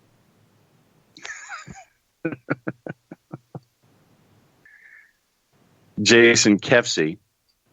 Good to see Dion draw the PK and help cement the win. Any chance drawing it versus laying it off to Joseph is interpreted as good or bad by the coaches? And then he's got another point. I think he was wanting to lay it off to Joseph, but the defender took that away consistently. I mean, it looked like Dion was looking for the ball to Joseph the whole way, and no, the coaches don't care who scores. They really don't. I don't think Joseph does either, to be honest. I don't think he's that kind of forward. I was kind of hoping they'd let Dion take the penalty, just because it was going to be like the second to last kick of the game anyway. Well, I thought it was going to be Open Cup hero Brandon Vasquez to take the penalty. That'd be fine too. But then Joseph steps up, does the jump, does the stutter, doesn't jump, does the stutter, didn't do the jump, and then puts one in about Mach 3 into the top corner with anger. He didn't do the jump against the Red Bulls either. I know he hasn't done it in a while, but all he's ever had to do was do the jump once and put it in somebody's head. Mm-hmm. Because at that point, you have to decide whether or not you're going to wait for the jump. Because if he just walks up and strikes it, you're never going to save it, ever. Because if you're waiting for the jump, he put such a bolt behind the ball and put it wherever he wants. and it's going to get there before you can react if you're trying to wait to see if he jumps. So all you ever had to do was jump once or twice and put it in your head. Which lends to the other half of Kefsi's thought. He also saw someone on MLS website that wished that Open Cup hero Brandon Vasquez had taken the PK for Golden Boot. Where is he and others relative to the leader? Oh, I don't know. I'd have to go back and look because you get so many early round games with lower division teams. I will try to find that out and see. The Cup.us is a great resource for that kind of stuff. They provide great coverage overall, so check them out. They might have updated something on that. I haven't seen it as of yet. All right, Jarrett, to start, Katie Weaver's Thursday thoughts and overreaction Thursdayness. She's a little surprised to see so many first-choice guys last night, but get it since it's an elimination game. So her first question, and I'll start with you on this one, who may sit out Seattle, or is Frank de Boer going full Tata during July and playing the top team each game? I think we're going to see guys. I think Tata. I think Frank talked about it last night. I think guys are going to be available. You're expected to compete at this level. Sure, it was a hot night. You're going to charter out to Seattle, and I wouldn't be surprised if we see charter back. Oh, charter back. I'm sorry. Yeah, I knew there was one charter. I thought it was out and not back. I'm sorry. So you're going to go out. I think you take the full complement of guys, but that's such a tough game coming off a short week going to Seattle. I think you take the complement of guys. If we see them all, great. If we don't, if he decides to do some rotation, I wouldn't be shocked. And then you've got 2 games coming up. And Jason, I know you and I have talked about this. You've got games coming up that are, is it fair to call them more winnable? Yeah. I mean, I think your home games are laid out a little bit better for you. So I don't think you're going to sacrifice Seattle. And after hearing Frank's comments last night, that doesn't sound like the plan. And I don't think it has to be because of the talent that you have on this roster. You can still rotate, in air quotes, with Gressel coming back into the team, with Pereira coming back into the team, with not Lorenowitz this time around, but down the road, Lorenowitz coming into the team to rotate. You've got options to rotate Mikey Ambrose for Breck Shea without punting the game. That's the difference between where Atlanta United is and other teams have been in MLS, is you don't have to sacrifice results to rotate your squad because of the overall depth. And Merrim and Heinemann are the 2 players that really give you just so many different options. The other thing you can do, and this would be the curious thing that I think we will see, but I don't know when, is changing the shape to accommodate your best 11 for that day. You could go 3-4-3. You could play 4-3-3. Those are easy ones. You could go 3-5-2. I think that's an easy one that's comfortable for this group if you want to, based off who you have available and who's in current form and who's fully rested. But when you look ahead at the schedule, it's not as crazy as it was in May in terms of games in a certain number of days. It's crazy in terms of the quality of who you're playing over the next while, but you've got Seattle on the 14th. You come back and you play Houston on the 17th. That's why you're chartering. So Sunday, Wednesday. Then Sunday again at home, 21st against DC. Then Friday, the 26th, against LAFC. Then August 3rd at home against the Galaxy. Stay at home August 11th, NYC. Now, you will have an Open Cup semifinal in between there. That one adds a wrinkle. Then you have Campeones Cup the following midweek. You could see that be a completely rotated squad, or you could see it be, I don't know what the substitution rules are. I think everybody in the 18 is eligible. There's no re-entry. So maybe you see guys come off at halftime because you go to Portland on August 18th. But then it's pretty much a game a week. It's somewhat manageable. You get into September after the international break. You've got a midweek trip to Cincinnati. You've got a midweek trip to Yankee Stadium. Those are slightly tricky. But you're going to be able to not have to rotate for the sake of rotating. And I think that's where Frank de Boer wants to be. If somebody steps up, Cool. They're going to keep getting time. Sometimes rotation takes care of itself with injuries, with little nagging things, with yellow card accumulation, with whatever. So I think you're in a pretty good spot right now. I think you have the depth to do it. We've talked about it. Maybe you need somebody who can fill in at right back and give you a little bit more of what Franco Escobar gives you than Michael Parkhurst can give you. That's about it. Pen and paper time. No. From Katie. Had we gone to penalties, what would your order have been? Hashtag Reaction Thursday. Okay. Well, we don't know what the final sub would have been, so let me pull up what we're looking at here. So you had already made 3 subs. You had one more if, let's say, you don't get the penalty to make it 2-0. They get a goal off one of those corners, and it's 1-1. You've got Parkhurst, Lorenowitz, and Ambrose left on the bench at that stage. What would your final sub have been? I don't know if you would have made any of them. Maybe Lorenowitz for one of your central midfielders. So let's say Lorenowitz for Remedi. And that's just guessing on what extra time could have looked like. So, all right. You would have ended up on the field with your options for penalties being Joseph Martinez, Brandon Vasquez, Julian Gressel, Dion Pereira, Jeff Lorenowitz, Darlington Nagbe, Breck Shea, LGP, Miles Robinson, Franco Escobar, Brad Kazan. So your first 5 out of that group, well, you know Joseph has taken one, and I'd probably have him lead off. I would assume Vasquez would take one since he's got a successful one under his belt. That's 2. I'd assume Gressel would take one. That's 3. Nagbe, 4. Heineman? No, he's gone. He's got substituted. We just went through that. That's right. You got substituted. Okay, right. He got substituted before we got to that point. Probably Lorenowitz. Maybe LGP. And I think it would be down to if LGP wanted it, he would have it.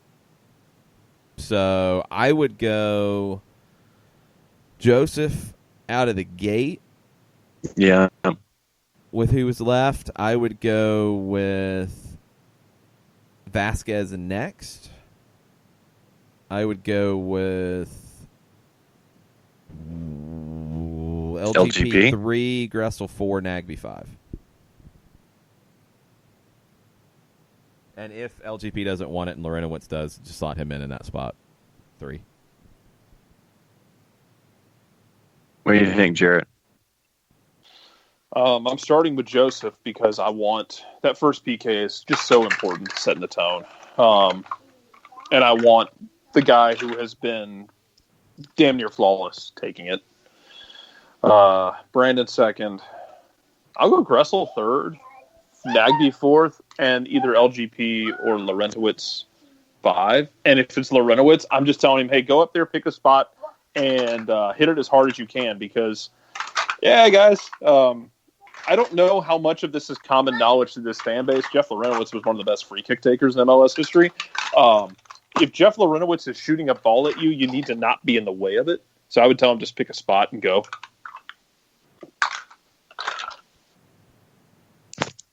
Yeah, and that's I had Joseph leading off, and I would probably end up going with Vasquez, either LGP or Lorenowitz, Gressel, Nagbe. So that'd be my 5. Yes, I would go with that order too. Michael Head needing a clarification. Will the semifinal be on August 6th or 7th? Conflicting info on ussoccer.com. Michael, the answer is yes. We'll find out at 2 o'clock this afternoon. Yeah, we'll find out more at 2. Conflicting information on ussoccer.com, no surprise. Yeah, that's what he said, yeah.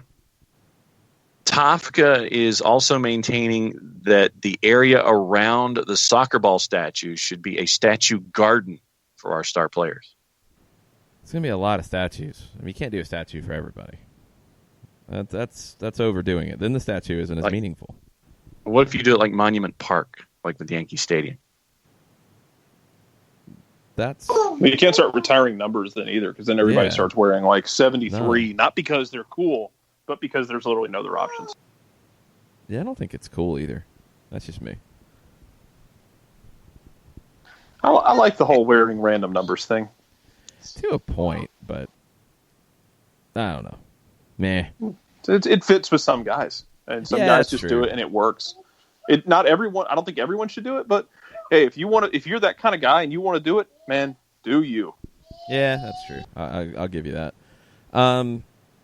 It's hard because you're 3 years in. You're not even through your third year yet. So if you just start honoring like 5 guys from 3 seasons, it's not as meaningful, and that's something you got to be careful about. So I don't know about a statue garden just yet. Maybe in 20 years. Then Daniel thinks that the Joseph statue should be named the Fathering of Orlando. And he likes, Jared, your idea that that's the kind of statue that is needed. Yeah, it can work. I mean, you might have to work in the taking a knee celebration, because that's become a favorite. 5 Stripe Daily's right there with you. He says that it should be that pose inside the stadium, in front of the supporters section, kneeling for the fans. And he says, this is if the Colossus doesn't work out, because that's awesome. Hashtag Overreaction Thursday. Yes. The Colossus might take some fundraising, though. That's a lot. That's a lot of stuff. This fan base can make anything happen. I'm convinced. That's also true. Kefsey has the update. According to the Cup.us, Darwin Quintero is 1 up on Vasquez. Yeah, Quintero had a big night last night. So I did go back and double check. Brandon Vasquez is your all-time leader that in the modern era of the Lamar Hunt U.S. Open Cup for Atlanta goal scorers in the Open Cup. Second would be Jaime Chavez of your Atlanta Silverbacks. Wow. He had 4 over 2 seasons. Jaime Chavez, the names I hear on a morning that I didn't expect. Jaime Chavez should have made it to MLS. He should have. He was so much fun. Good player. Mean streak, too. Go ask Colorado. That's what to say. Should we go ask Pablo Mastroeni? Yeah, Pablo would agree with that. Go ask. I still need to. But he'd slow down his answer or be very negative about it.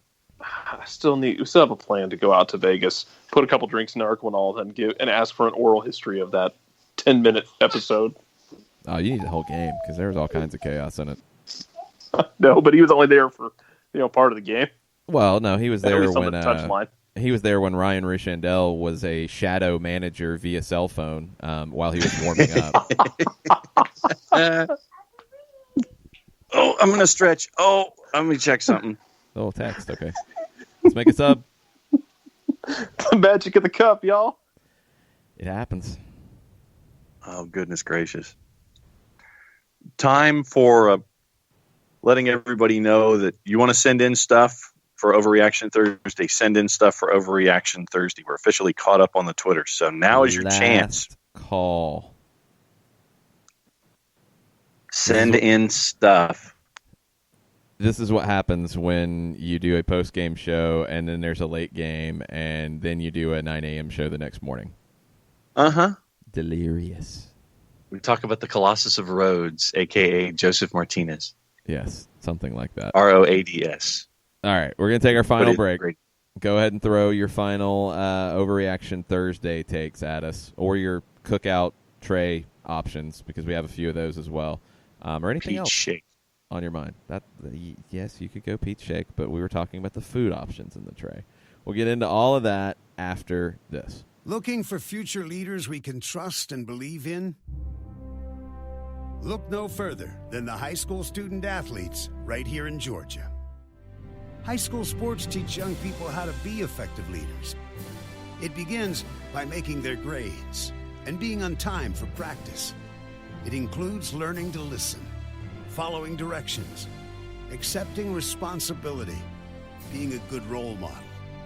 And it's about respect for officials, opponents, the rules, and each other.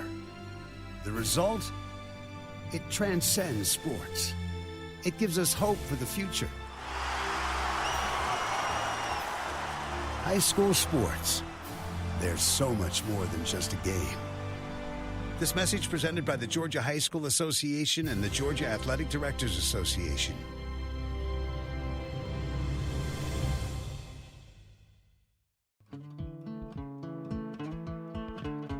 Today's show is presented by Appolinsky & Associates, personal injury lawyers with over 30 years of experience, supporters of Atlanta United, Faction, and Inter-Atlanta Youth Football Club.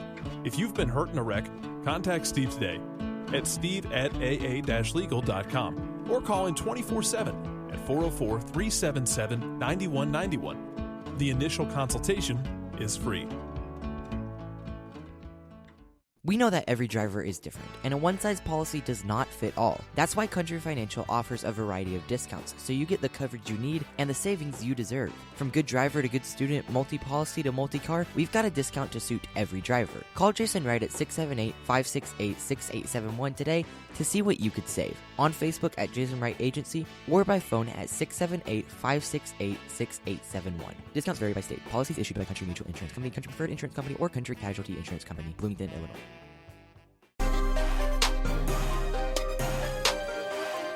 Final segment, July 11th edition of SDH. It's 7-Eleven, and there's no 7-Eleven nearby, so I cannot take advantage of free Slurpee Day. It's very sad. The Coke flavored Slurpee was a favorite as a kid. No doubt. And no, ices are not the same. The No, Slurpees are a million times better than the icy. Although I will give Kmart credit in the old days, their subs to go with the ices were very underrated. When did Kmart have subs? They did. Yeah, this is news to me. Yeah, Kmart had. I'm sure there's a lot of people saying, when did Kmart exist? Use the Google machine. I think it was a part of Dayton. It was before Dayton Hudson brought them in as a part of their stable and then molded them into everything else that was Target. Kmart But, Target were related? I didn't know that. Well, I think Kmart got bought out by Dayton Hudson, the parent Kmart got company. bought out by everybody at some point. Yeah. I just remember Bartlett's Richway. Prime. Yes. Well, Richway, you see, and then Treasure Island and Zare for me. I remember Zare as a wee lad, yes. Very, very briefly remember Zare. Richway lasted a little bit longer. Yeah, and then that got turned into Target as well. Target just owned everything. Bartimus Prime. And Jarrett, let me start with you on this one. What does Emerson Heineman, hashtag Thursday Thoughts, what does Emerson Heineman have to do to find his way back into the men's national team player pool? Clearly moving back to MLS is a good step given Berhalter's preference to choose those players. Just keep performing. Should be that simple. Hasn't been that simple for Brad Kuzan, Darlington Nagbe, and Miles Robinson, but Robinson's younger and just now getting his feet wet and really establishing himself. But just keep playing. Keep playing well. And look, we just talked about in the last segment, about competing for minutes, that nothing's going to get handed to anybody.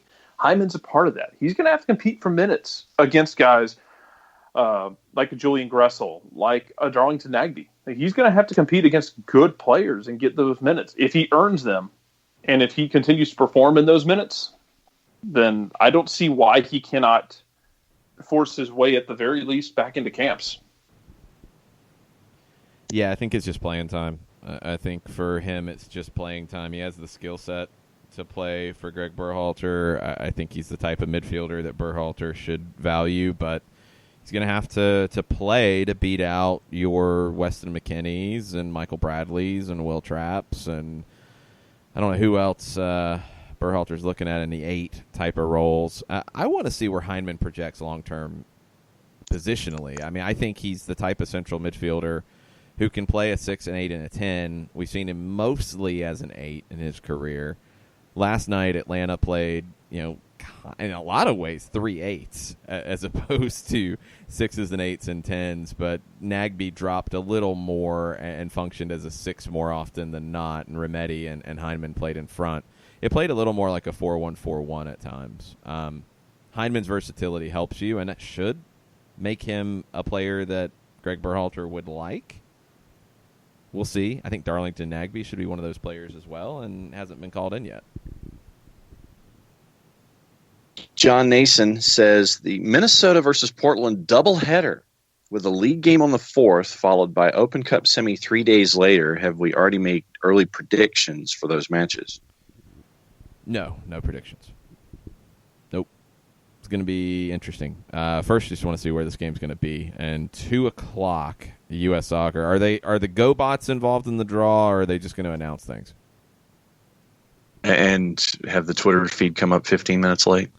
Yeah, there's that. The GoBots don't work the cameras or the production elements. They're just there to oversee the draw and make sure everything is on the up and up. Daniel Price wants to know if they would ever do a neutral site game for Atlanta, Orlando for Open Cup like Georgia, Florida. That would be crazy. Kind of really cool, but crazy. I mean, I don't know what you'd do. Just do it at the Gator Bowl. That's not wide enough. There's no way that thing's wide enough. Oh, in Jacksonville? Do it there? Okay. Sorry, I was thinking Florida Gators. Yeah, you could, but then play a you're beach soccer classic on the sands right in front of the Florida Bama. No, nobody wants to see that. Jared. You're the only one who's obsessed with Florida Bama. You probably watch Florida Bama Shore, don't you? No, I just enjoy Florida Bama for what it is. No one enjoys a Florida haven Bama of for wonder. what it is. Kenny Chesney does. No one. Again, the tweet. Nobody, absolutely nobody. Jarrett enjoying Florida Bama Shore for what it is. Never seen it, don't care. Nobody. Sean, look, Orange Beach in the fall is an amazing place because there's no one to bother you when you just go enjoy your life.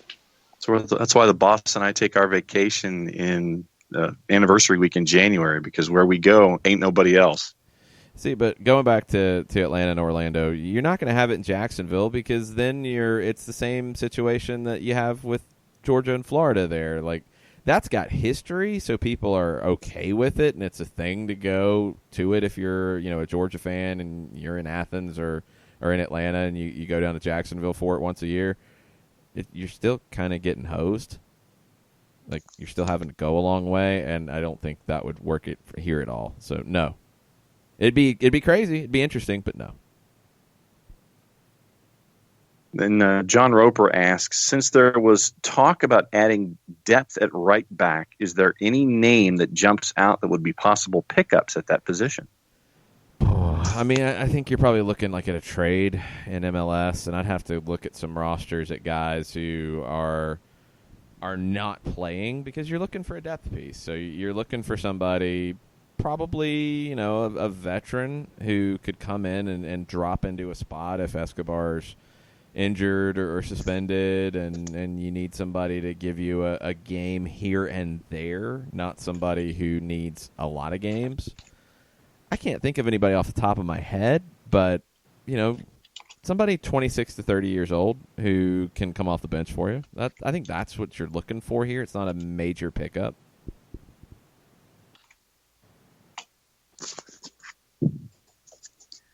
And let's see what else is going on. We do have them. Apparently, Patrick Sullivan is now researching history of J.C. Penney's Treasure Islands in Metro Atlanta, which became the first Home Depots. Oh, very nice. Arthur Blank, opened Home Depot, the one over in DeKalb, which is crazy because if the training ground had been built in DeKalb as it was originally planned to be, it would have been almost across the street from the site of his first Home Depot, which is kind of nuts. Didn't work out, though, thanks to DeKalb politics. But, anyway. Shocking. Mr. Green. Yeah. Mr. Green, chances and percentages that the Open Cup semi is at Mercedes-Benz, not only because of the magnitude of the match, but virtual guarantee there'd be no weather delay. # Thursday Thoughts. Yeah, I think it's pretty good. I mean, if it's Orlando coming here, I think you'd love to have that at the Benz. And unless there's some kind of scheduling conflict that we don't know about, I think that would be the ideal situation. Daniel also wants to know if we've seen Stranger Things season 3 yet. Apparently, Gwinnett Place Mall subbed for one of the malls in the show, and people are flocking to Gwinnett Place Mall. But why would you flock the set to is Gwinnett being Place Mall today? to see the set as it was constructed for Stranger Things. It's like Gwinnett Place Mall was the casing for the mall in Stranger Things, and people, because of Stranger Things, want to go see this mall, but it's blocked off and it's being torn down. So Gwinnett Place is like, no, you can't see this. No, you're not allowed in here. So it's turned into a bit of a kerfuffle. But never seen Stranger Things. Didn't see season 1, season 2, or season 3. Not my thing. John will judge you for liking shows too. I liked season 1. It took me a while to get used to the fact that it is cripplingly 80s. And if you grew up in that decade, it's true. And if you grew up in that decade, as people I know who have, love that show because it reminds them of childhood in a very good way, then that's awesome.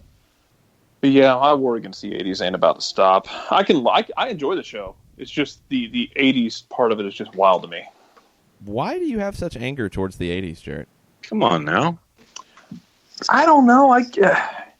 The same There's reason. Be something. The same reason the scorpion stung the frog crossing the river. Oh, I thought you were going to talk about the rock group. What? No, I don't have a good reason. I just do. Well, okay. Now wait a minute. Now I ask you a question about the 80s and why you have hatred for the 80s, and then you drop something about scorpions stinging frogs. Yeah, it's an old parable about the frog carrying the scorpion across the river, and the frog said, "I can't do that because you'll sting me, and then we'll both drown." The scorpion said, "I would not sting you." So the frog agrees to take the scorpion across, and the scorpion stings the frog halfway across. The frog asks, "Why would you do that?" The scorpion said, "Because it's in my nature." And then they both drown. So your nature is to hate the 80s? Pretty much. We have a difference of opinion, sir. John's upset about this. The 80s had some tremendous music. Like? And tremendous television. I mean, just go to channels 8 and 33 on Sirius XM. That's your answer. I mean, REM. Come on now. No, I'm just wanting to see Jarrett have a reaction to things.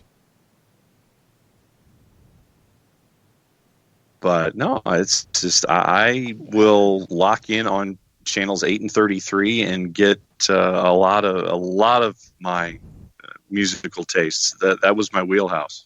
So see, I laugh because I like some 80s music, and I will check out 80s on 8, and I will check out First Wave, and we'll go deep diving into that stuff and hit some classic rock, and all that's cool. And then, I'll go to new stuff as well. And John, if it's somebody who's from the last 10 years, John will be like, "Who's that?" Pretty much. Last 15 years, that's maybe? about 15. I think it's safe to say. Is that it? Yeah. No, I think that's about right. News out of Cincinnati. Oh, what are we doing in Cincinnati? Running with Greg Garza from Pat Brennan at the Inquirer. Greg Garza running with a trainer around the perimeter track this morning at training. Well, that's good. Hopefully he can stay healthy. I mean, it's just awful, awful luck with him. I got to give Orlando some credit. They are running with the whole wall thing from last night.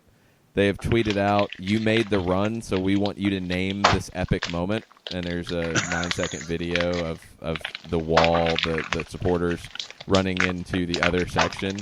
And the funniest thing about the video is there's one security guard who's like, "Nope, yes. nope," and everybody else is just running through. It's Kevin Bacon in Animal House. Stay calm, all is well, and getting trucked.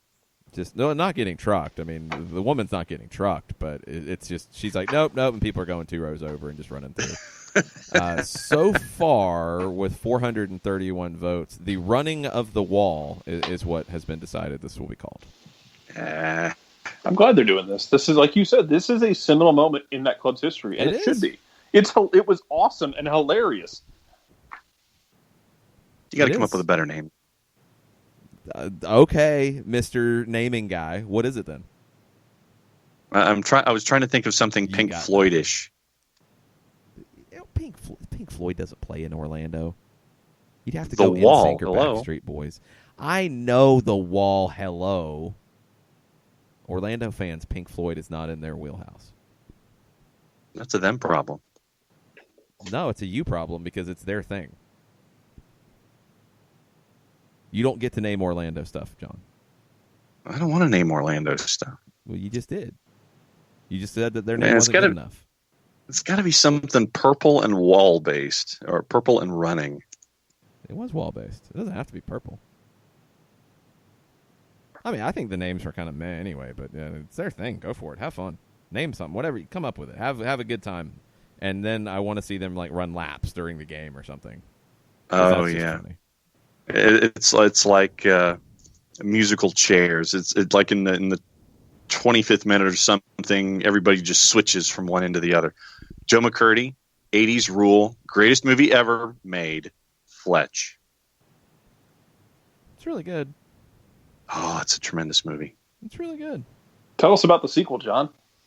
Oh, it was hideous. It should never have been made. It was sacrilege. I mean, when you kill off Celia Ward in the first half hour, and it was just it was an awful, awful idea. Chevy Chase, I don't think, wanted to do it.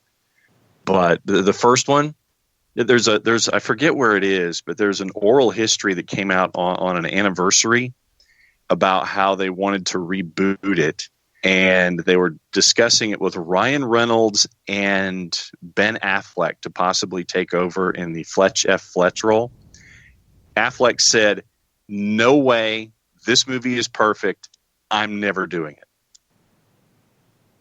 Yeah, I couldn't see that working. I could see Ryan Reynolds pulling it off. But yeah, the Fletch Lives was just an awful idea. That was just hideous, awful, never should have been done, sacrilege, and they ought to burn every DVD and VHS copy left of that movie on the planet, and no network that has possession of it should ever play it again. Julianne Phillips trying to have a Southern accent and try to sound like she's from Louisiana didn't quite work. John's very angry about this. Well, Fletch was perfection. Joe McCurdy is correct. It is one of those movies when you're buzzing past it and it's the unedited version. It is stop the remote, must watch it, that absolute moment. Fletch Lives, you buzz right by it and you never watch that network again for having possession of that movie. If we're going to get mad at accents, we need to get mad at Susan Sarandon for using the term "I believe in the Church of Baseball" with a drawl that was straight out of the Eighth Circle of Hell. Man, that's a good movie, though. Oh, tremendous movie. Great movie. Her accent was not, though. No. McCormick Field in Asheville, North Carolina, where you had a 35-foot wall down the right field line, and it was like 297 to the right field foul pole for the Asheville Tourists, and I think it's pretty much the same today. 297's a pop-up. Yeah, it's a 9-iron, literally, or it's a wedge. So baseball down here with John and Jarrett will continue, but soccer down here, I think that we're going to call it right around there. Yep. Yeah, Tafka, no Mr. Gorbachev, relocate this wall. Okay. That's a nice lot 80s to call. reference. That's a lot for a name, though. Like for a moment, I think it's too much. They'll come up with it's a something. good Let 80s them reference. have it. They need their moment. Let them have it. Orlando's got this one. They'll name it. Silly It'll name. be something. John will hate it because John hates most things, and it'll be okay. And Atlanta and Orlando will meet in the Open Cup semifinals, and we'll see if they reenact the running of the wall or whatever it is. We'll see what happens. And we'll find out 2 o'clock today, U.S. Soccer, at U.S. Soccer on Twitter. We'll have the update at Open Cup on Twitter. We'll have a draw or an announcement, or they'll miss the draw and they'll have the announcement afterwards. Something, and you'll find out at around 2 o'clock where that game will be played. We'll find out where Minnesota and Portland will be played as well, the other semifinal. And tomorrow, we'll be back here on SDH with a match day preview, because they just keep coming. A trip to Seattle is looming, and we'll get some updates from Frank DeBoer during the show, likely towards the end of the show, from our friends at the Children's Healthcare of Atlanta Training Ground as to who might be making that trip. We'll give you our thoughts about it, and we'll take all of your questions as well. Thanks, everybody, for all the chaos this morning. It was much appreciated. We'll be back tomorrow morning. Much plot, y'all. Much ESPYs are trash, y'all.